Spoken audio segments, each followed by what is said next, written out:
He worked to the bone to be true to his vow. The farm grew even prettier under his plough. But Paddy was young and he yearned to be out and a world full of wonders to see. Still he never complained and was always polite. Boy 15 was wiry and 6 feet in height, was often provoked, but he never would fight. Remarkable lad, all agreed, a remarkable lad indeed. When Paddy turned 16, Catherine O'Doul said, "There's a flick in the city that's new. It stars Jimmy Stewart and Donna Reed too. Let's go, the bus comes at 5. So Paddy asked Seamus to tend to his sheep, then quizzically watched Catherine weep. He thought, I'm George Bailey, trapped on this peat, and it's not such a wonderful life. No, it's not such a wonderful life. Roll on, Paddy, don't you be late, although the banshees circle and wait. Your spirit incites them, your Pegfire ignites them, sláinte they all immolate.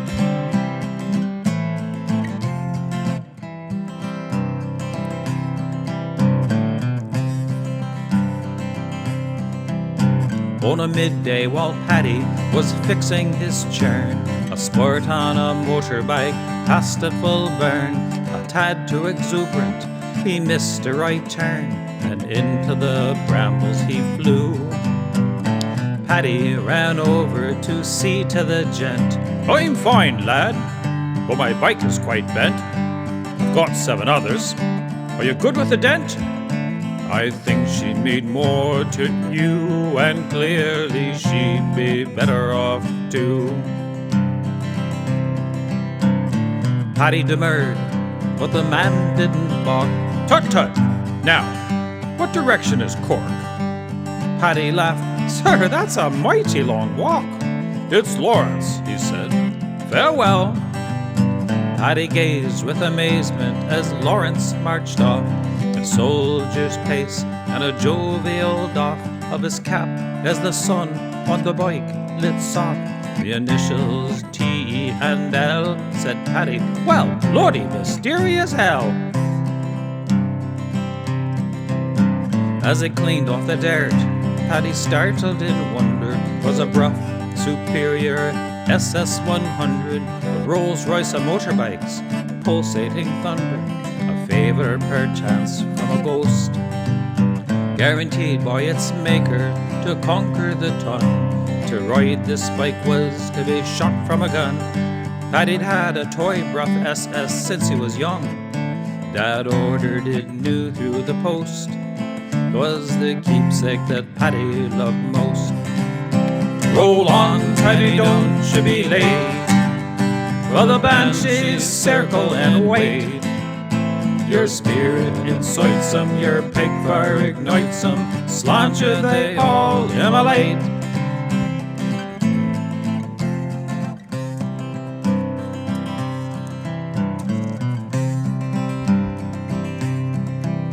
Once farming was done, Paddy worked on the bike. The lamp in the shed often burned through the night, and then he'd be milking the cows at first light for weeks without reprieve. Turns out Paddy had a mechanical gift. He found he could make the Bruff even more swift. Perhaps I should call her an SS150, he mused to the smithy one eve, admiring castings Paddy conceived. Soon the SS strained to be free.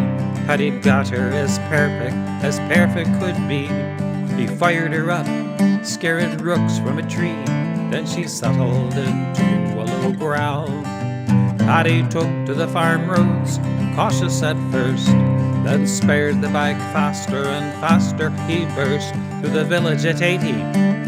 Shoppers dispersed, and when he leaned into the turn out of town, a foot peg clawed the tarmac with screeching resound, firing a fountain of sparks heaven bound.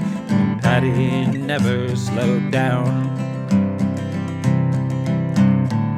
Paddy discovered, whenever he'd ride, the pain of his grief and frustration subsided, and so every night to the dark countryside with abandon he'd raucously fly. Down at the pub they chattered bemused, "If it helps a boy, what bloody harm does it do?" "I'll drink to that," Owen Riley enthused, and Hilwer they lifted their eyes as Paddy lit up the sky. Paddy Pegfire lit up the sky. "Roll on, Paddy, don't you be late, for the banshees circle in wait. Your spirit incites them, your Pegfire ignites them, slancha they all immolate."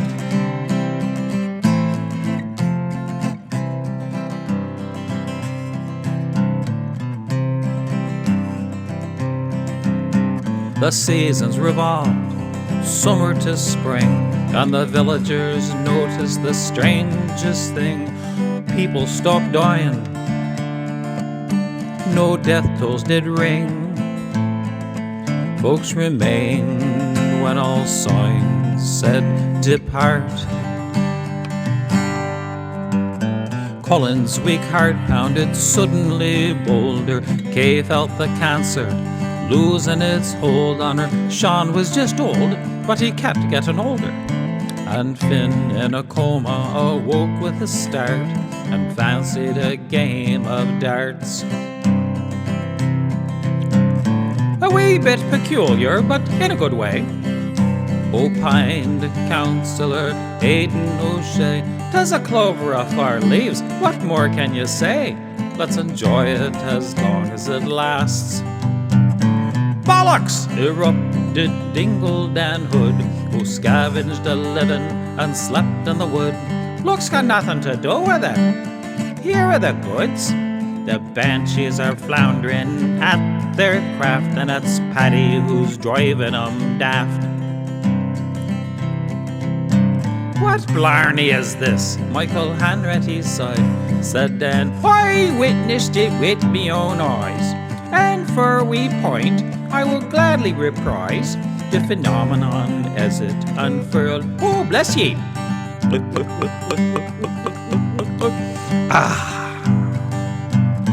From the beginning, banshees have wailed round the beds of the dying, shrieking and flailing, their filthy cloaks, hideous faces unveiling, to carry all souls from this world, to bear away souls from this world. Now me chosen vocation has aberrant hours, by which I mean working all night, which empowers me often to view things from which others cower, to wit, banshees pilfering lives. And so I've seen passing far beyond counting the night witch's screeches, indelibly haunting, the weight on me spirit oppressively mounting. Meanwhile I survive until me own fate hovers nigh. But now comes young Paddy, all anger and grief. He rides like a madman, he rolls like a thief, ear bleeding loud beyond mortal belief, and blazingly bright he careens. Well, the banshees were hunting for victims that night, and found Tommy Quinn in a terrible plight, crushed by his truck and losing the fight. So the witches broke into a scream, a shrill cacophony. Right then, by chance, Paddy flew by with a roar, resonating and echoing mountain to moor, drowning out the vile witches, their screeching ignored. Tom roused, "Have I been afar?"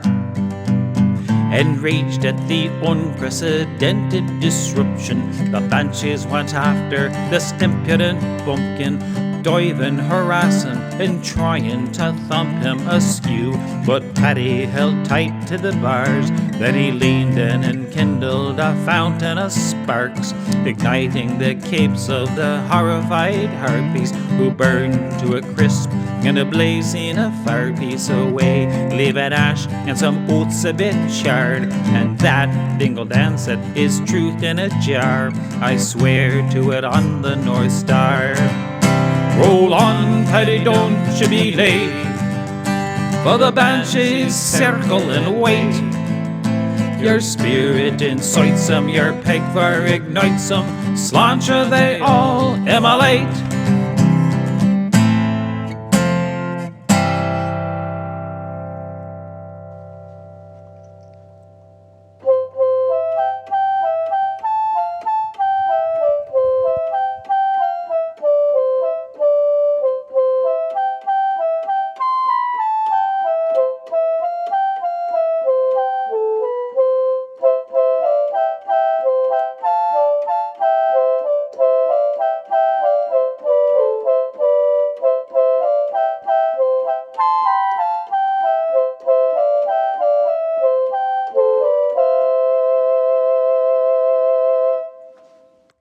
End of part 2. Another intermission.